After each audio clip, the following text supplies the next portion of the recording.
ইয়া রাসূলুল্লাহ, নবী গো, আপনি দয়াল নবীর কাছে জানতে চাই নবী গো। ও নবী, এই মহিলা কে গো নবী, যারা আপনি আপনার কাঁধের চাদরটা বিছিয়ে দিয়ে এত সম্মান করলেন নবী? আমার নবী চোখ মোবারকের পানিগুলা ছাইরা দিয়া ডুকরা ডুকরা কান্দে। সাহাবীরা রে,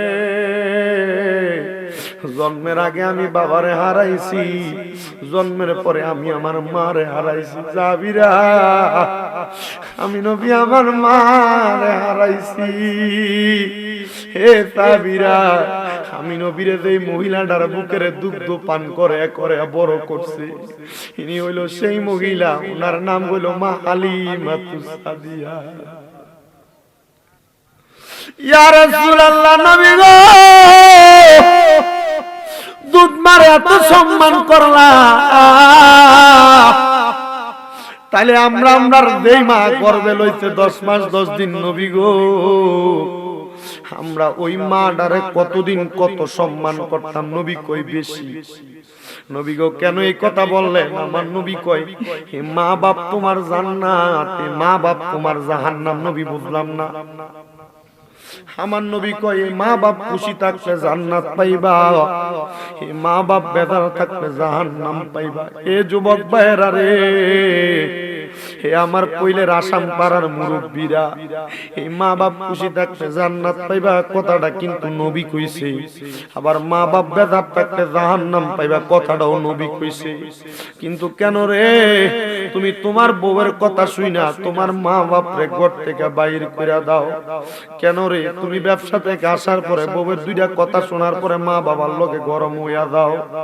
কেন রে, বউয়ের কথা সহ্য করতে না পাইরা তোমার বউ তোমার কথায় কথায় বলে, তুমি কি তোমার মা বাপের একা সুতনি? তুমি কি তোমার মা বাবার একা সন্তান নিয়ে আরো 2-3 ভাই আছে, তুমি কি লাগা মা বাপরে একা একা খাওয়াইতা? এই কথা বললে বউটারে লগ লগ বুঝ দিয়া দিবা, বলে তুমি তো বোঝো না, এই মা বাপ হইল আল্লাহ তাআলার পক্ষ থেকে বান্দার কাছে বড় একটা নিয়ামত। এই মা বাপরে খাওয়াইলে সন্তানের কমে না, আমার আল্লাহ সন্তানের অধিক পরিমাণ বাড়াইয়া দেয়।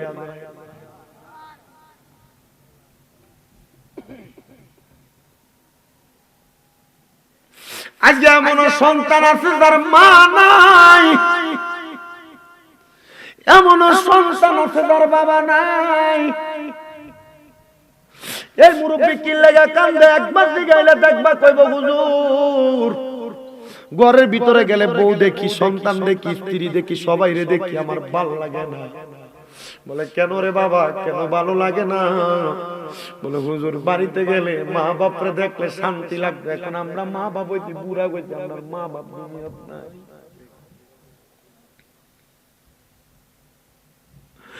মা বাপ বড় কষ্ট করে মানুষ করছে রে,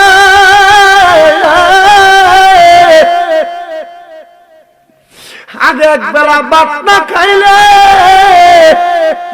মা তোমার ডাক দিয়া কইতো, কিরে সন্তান ভাত দি খাইছস না? পেটটা দি পিঠের লগে লাইগা যাইতাছে। এখন 2-3 বেলা ভাত না খাইলে কেউ একবার ডাক দিয়া জিগায় না।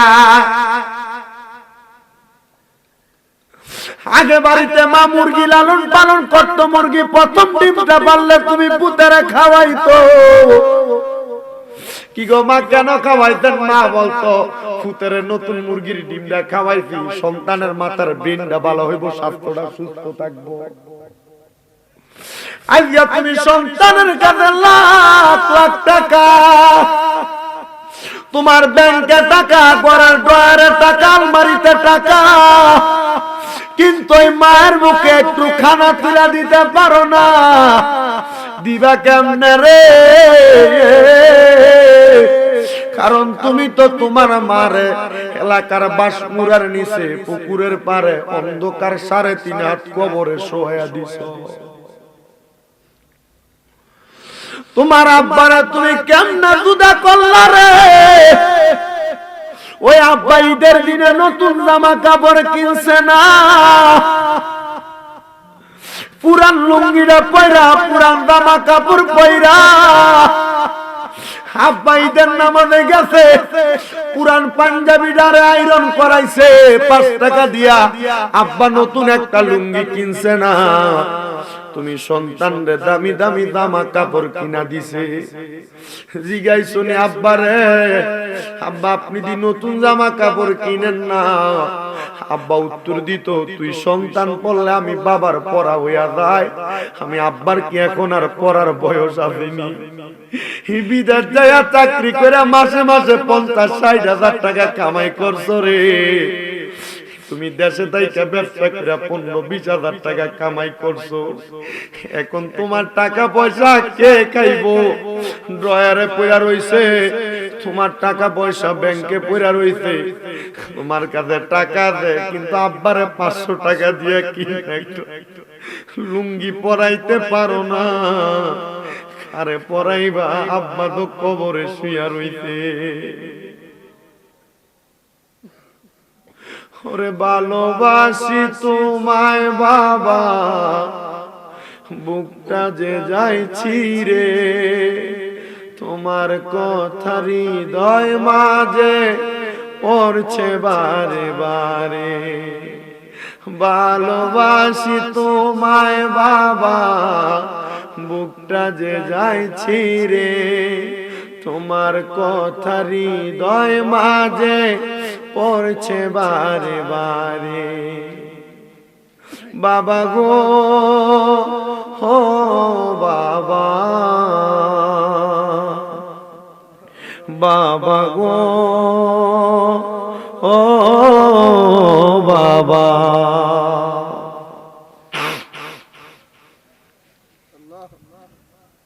বাবা তুমি কেমন আছো ছোট মাটির ঘরে, তোমার কথা হৃদয় মাঝে পড়ছে বারে বারে। বাবা গো বাবা, বাবা গো বাবা, বাবা গো বাবা, বাবা গো বাবা।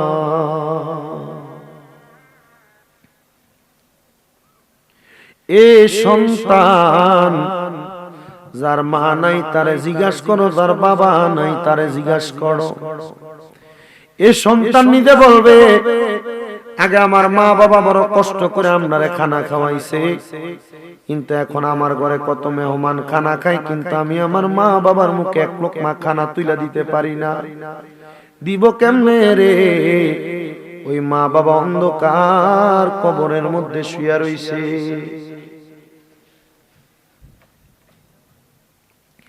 এ সন্তান এমন মা বাপরে যদি জুদা করে দিয়া থাকো, এমন মা বাপরে যদি আলাদা করে দিয়া থাকো, ভাইয়ে ভাইয়ে ঝগড়া করে মা বাপরে তুমি আলাদা করছো, তোমার মা বাবা এই বাড়িতে এক সপ্তাহ, এই বাড়িতে এক সপ্তাহ, এই ঘরে এক সপ্তাহ, এই ঘরে এক সপ্তাহ করে খানা খায়। আমি শামীম দাদা মূর্খ মানুষ, আমার এলেম কালাম নাই, আমি আমার মা বাবা উস্তাদ মই মুরব্বীদের দোয়ার কারণে তোমার কাছে উপদেশমূলক দুই একটা কথা বলতে পারি। বলতে পারো শামীম দাদা তুমি তো কিচ্ছা কাহিনী বলো, মাইনা নিলাম বাবা, অসুবিধা নাই। বাবারে আমার কিচ্ছা কাহিনী তোমার ভালো না লাগতে পারে, অসুবিধা নাই, তবে তুমি তোমার মা বাপরে সম্মান করে ইজ্জত করে বলো হুজুর কেন? কারণ 5 ওয়াক্ত নামাজ পড়বা, মা বাপরে কষ্ট দিবা, কোনো ইবাদত আল্লাহর কাছে কবুল হবে না।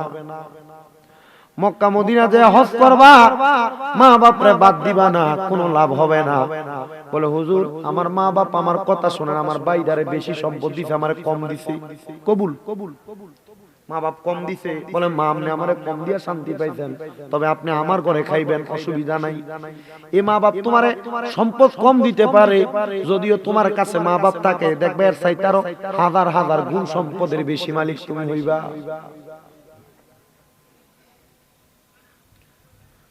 আমাকে ময়মনসিংহের সদর থানার গৌরীপুর থানার একজন লোক কল দিছে, উত্তরাতে তার 2টা বড় বাড়ি। সে আমার হুজুর আমার ব্যবসা মাত্র টাকের ব্যবসা, আমার মা জননী মানুষের বাড়িতে কাম কইরা কইরা আমারে মানুষ করছে। হুজুর আমার বাড়ি যদিও ময়মনসিংহ হয়, আমার মারে দেখতাম মানুষের বাড়িতে সকাল থেকে সন্ধ্যা পর্যন্ত ধান নিত, পুরে কাছে আইসা আমার মারে ভাতগুলা দিত, আমার মা ভাতগুলা নিয়ে আমারে লইয়া চলে আসতো। আমার মারে আমি কোনোদিন আগে ভাতগুলা খাইতে দেখি নাই, পুরাগুলা ভাত তরকারি আমি পুতের সামনে দিয়া দিছি। আমি খাওয়ার পরে যেগুলো আমি আইডা করতাম ফালাইয়া দিতাম, ওই ভাতগুলা আমার মা খাইতো প্লেট থেকে কাছে কাছে। হুজুর আমার এক একটা বাড়ি থেকে আমার 1.5 লক্ষ টাকা করে ভাড়া আছে। হুজুর আমার একটা বাড়ি থেকে আমার 3 লক্ষ টাকা ভাড়া আছে। হুজুর আমি চাইলো আমার মার মুখে একটু খানা দিতে পারি না, আমার মার দামি কোন জামা কাপড় পরাইতে পারি না। হুজুর পরামো কেমনে? আমার মা তো আমার মানুষ করে দিয়া মা কবরে শুয়া রইছে। সন্তান রে যত রকমের খারাপ অবস্থা হোক না কেন রে, মা বাপ রে কয় না যে 2 দিনের লাগে ওই বাড়িতে খাইতে, 2 দিনের লাগে ওই ভাইয়ের ঘরে খাইতে। কইবা মা গো আমরা যা দিয়া খামু আপনি আমরার ঘরে খাইয়েন, আব্বা গো আমরা যা দিয়া খামু আপনি আমরার ঘরে খাইয়েন। আরে দিগাও রে, তার মা বাপ নাই, সে পারে না তার মা বাপ রে কোনো খেদমত করতে। মুনাজাত করার আগে আমি আপনাদেরকে আরেকটু কষ্ট দিব রে বাবারা। ওই মা বাবা অনেকের অন্ধকার কবরে, ওই মা বাবার কথা স্মরণ করবেন। আজকে জান্নাতের বাগানের মধ্যে বসবেন। মা বাপ দুনিয়াতে আপনারা জায়গা জমি দিয়া গেছে, বাড়ি দিয়া গেছে, ক্ষেত পাথরের সম্পদ দিয়া গেছে। ওই মা বাবার দেওয়া সম্পদ আপনি ব্যবহার করতেছেন। ওই মা বাবার যে বাড়ি দিয়া গেছে, ওই বাড়ির মাসে যদি 5,000 টাকা ভাড়া দিতেন আপনি, 12 মাসে 60,000 টাকা ভাড়া লাগতো আপনার। মা বাপরে যদি আপনি প্রতি মাসে 1,000 টাকা করে হাত খরচের টাকা দিতেন, 12 মাসে আপনার 12,000 টাকা লাগতো। বাজানো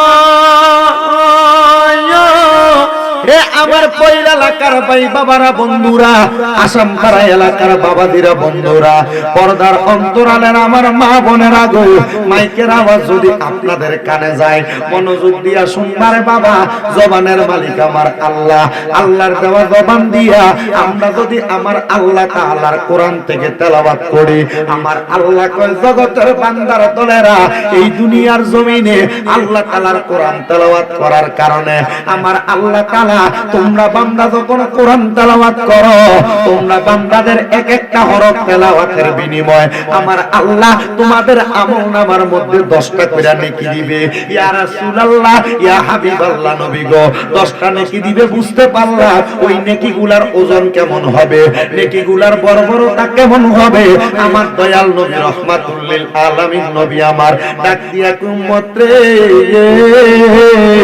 ও আমি নবীর উম্মতের দলেরা, এই 10টা নেকির মধ্য থেকে একটা নেকির ওজন আর একটা নেকির দৈর্ঘ্য এবং প্রস্থ কেমন হবে শুনে নাও। ইয়া রাসূলুল্লাহ, নবী আপনি বলে দেন না। আমার নবী ডাক দিয়া কয় উম্মত রে, ও আমি নবীর উম্মতের দলেরা রে, শুনো শুনো উম্মতের দলেরা, একটা উহুদ পাহাড় যত বড়, একটা নেকির পরিমাণ তত বড়।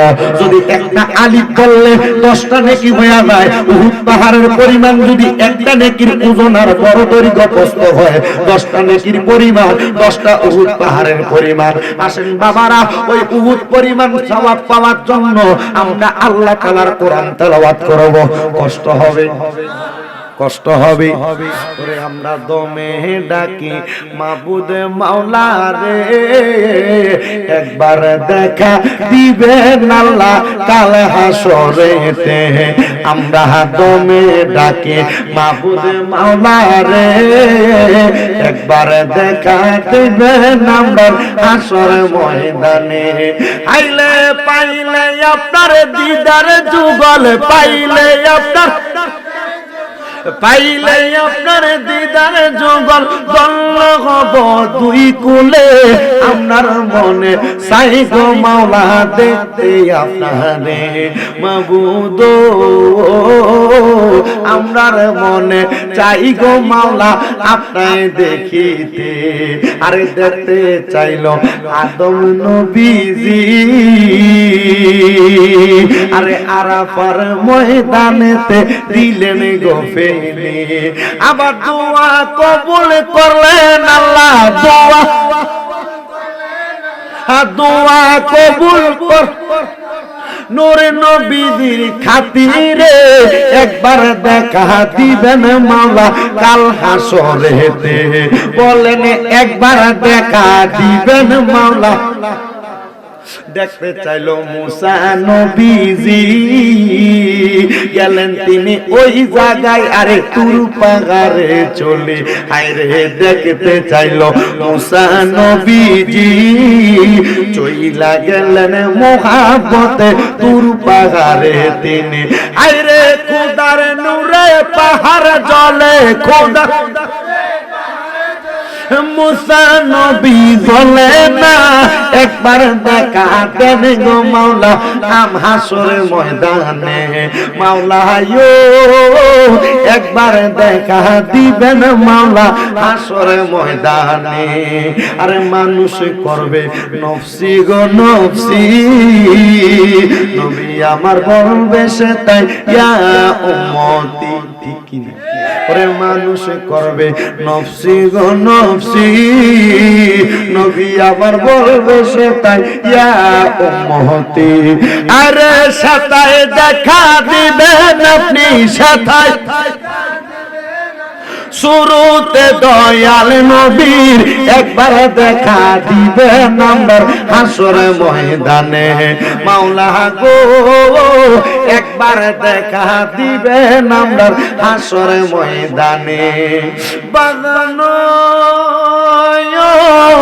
ও আমার আজকে এই পই আসাম পাড়ার বাবারা বন্ধুরা রে, কেন আল্লাহ তাআলা একটা কোরআনের হরফ তেলাওয়াত করলে আলিফ থেকে ইয়া পর্যন্ত 29টা হরফ, কিন্তু আলিফ পড়লে 10টা নেকি দিব। ও আমার পর্দার অন্তরালের মা বোনেরা, আলিফ পড়লে 10টা নেকি হইলে আমার নবী কয় একটা নেকির পরিমাণ একটা উহুদ পাহাড় যত বড়। নবী গো আপনি নবীর কাছে জানতে চাই, তাহলে 10টা নেকির ওজন, 10টা নেকির পরিমাণ 10টা উহুদ পাহাড়ের মতো। ইয়া হালিমাতুস সাদিয়া ডাক দিয়ে কয় 4 বছর বয়স, আমার সন্তান সহ আমার ঘরের কিনারের মধ্যে খেলাধুলা করতেছে। আমার সন্তান আইসা আমি হালিমাতুস সাদিয়ার ডাক দিয়া কয় মা গো মা, আমি দেখলাম গো মা আমার দুধ ভাই মুহাম্মদ মুস্তাফা সাল্লাল্লাহু আলাইহি সাল্লাম রে আসমান থেকে কি জানি নামছে, নাইমাইশা ওনার বুক বরাবর এই বরাবর বুকটারে ফাইরা ফেলছে। জি বুক বরাবর। হালিমাতুস সাদিয়া আমি ভয় পেয়ে গেলাম, বলে কি ভয় পাইছি শুনো, আমার সন্তান আমারে কয় বুক বরাবর ফাইরা, কেমন জানি কি পেয়ালার মধ্য থেকে কি পানি দিয়া জানি ওনার ভিতরটারে ধুইয়া ফালাইছে। আমি গেলাম দৌড়ে আমার ঘরের পেছনে, দেখলাম মুহাম্মদুর রাসূলুল্লাহ খেলাধুলা করে, এমন কোন নদী নাই। আমি চিন্তা করতে লাগলাম হাই রে উনি তো রহমতের নবী, না জানে ওনার প্রতি কেমন কোন কুনজর কোন কারো পড়ছে নাকি।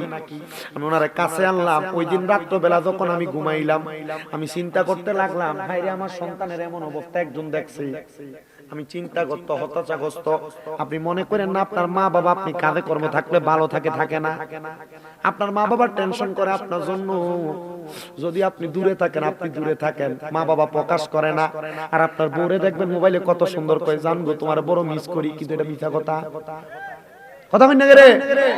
মা বাপ তোমারে বলবে না, মা বাবা এটা লুকিয়ে রাখবে, কারণ এটা মা বাবা। তুমি মনে করো তোমার বাবা রাস্তা দেখলে দমক দেয়, দোকানে দেখলে দমক দেয়, যেখানে যাও সেখানে তোমার বাবা দমক দেয়, তুমি জানো না তোমার বাবা দমক না দিলে তুমি মানুষ হইতা না। এ বাবা দমক দেয় দিকা ওই বাবারে এখনো পর্যন্ত কোনোদিন বাবা তোমার ভালোবাসি এই কথাটা একবারও বলো না। এই যে 14 ফেব্রুয়ারি গেল, একটা ফুল আইনো তো তুমি তোমার বউ লেগে রাখতে লুকিয়ে লুকিয়ে ফুল আনছো, এটা কিন্তু সত্য কথা।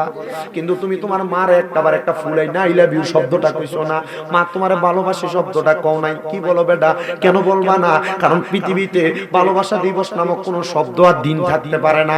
ভালো যদি কেউ কাউরে বাসে এটা আজীবন বাসবে, কিন্তু একদিন নির্দিষ্ট করে যেটারে ভালোবাসা দিবস নাম দিছে এটা ভালোবাসা দিবস না, আল্লাহর কসম এটা নির্লজ্জতার দিবস। এই দিনে কত মহিলারা রাস্তার মধ্যে তাদের বেপরদা হয়ে শরীর দেখায় ঘুরে। ফেসবুক সোশ্যাল মিডিয়ার মধ্যে দেখি অনেক মহিলারা রাস্তার মধ্যেও চলে যায়, অনেক মহিলারা পুরুষদের সাথে অবাধ মেলামেশা করে। না রে না, তোমার বউ, তোমার স্ত্রী, তোমার যে হোক না কেন, এটার সঙ্গে তোমার ভালোবাসা একদিনে প্রকাশ করতে পারো, কিন্তু তোমার মা বাবার সঙ্গে তোমার ভালোবাসাটা আজীবন প্রকাশ কইরো।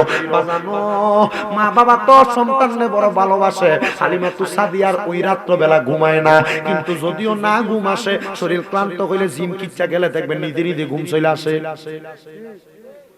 হালিমাতু সাদিয়া করাতের কিছু অংশের শেষ ভাগে আমি ঘুমিয়ে গেছি। এই ফ্যানটা স্টেজের ভিতরে কথা বলে রে,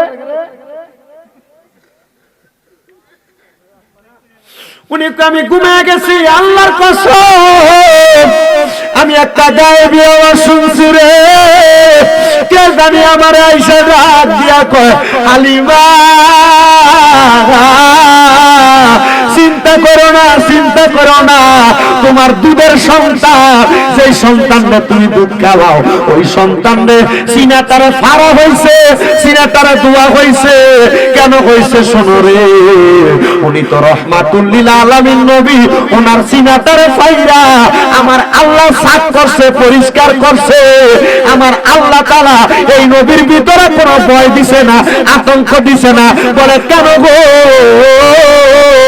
কারণ ওই নবী লক্ষ লক্ষ কোটি কোটি উম্মতের জামিনদার, এই জন্য ওই নবীর সিনাদারে আমার আল্লাহ নূর দিয়া ভরপুর করে দিছে। হালিমা কই বুঝলাম, আমার নবী বড় হইছে, নবীর নবুয়ত প্রকাশ হইছে, নবীর সাহাবায়ে কেরামদেরকে নিয়ে কত সুন্দর কত কথা বলে। একদিন আমার নবীজি সাহাবায়ে কেরামদেরকে নিয়ে কথা কয়। আমার নবী রহমাতুল লিল আলামিন নবীজি সামনে শত শত সাহাবায়ে কেরাম আমার নবী দাঁড়ায়া গেছে। বন্ধু, আমার নবী দাঁড়ানোর পরে রে, আমার দয়াল নবীজি দাঁড়ানোর সাথে সাথে নবীর সব সাহাবীরা দাঁড়ায়া গেছে। নবী আমার ডাক দিয়া কয়, এ সাহাবায়ে কেরাম জায়গা করে দাও। এটা ভাগ হয়ে গেছে মাঝখান থেকে। আমার নবীজির কাঁধ মুবারক থেকে নবীর চাদর মুবারকটা খুইলা এমন ভাবে বিছিয়ে দিছে। আমার নবীর চাদর মুবারকটা বিছিয়ে দেওয়ার পরে সাহাবায়ে কেরাম কয়, আমরা দেখলাম রে, আমরার সামনে দিয়ে একটা মুরব্বী মহিলা লাঠিটা বট দিয়া দিয়ে চাদরের উপরে এসে বসছে। আমার নবী ওনার সঙ্গে কথা বললেন এবং উনি ওইখান থেকে বসা থেকে উইটা আবার ফিরা গেলেন। আমার নবীজিরে সাহাবায়ে কেরাম ওই মহিলা যাওয়ার পরে প্রশ্ন করি, ইয়া রাসূলুল্লাহ, নবী গো,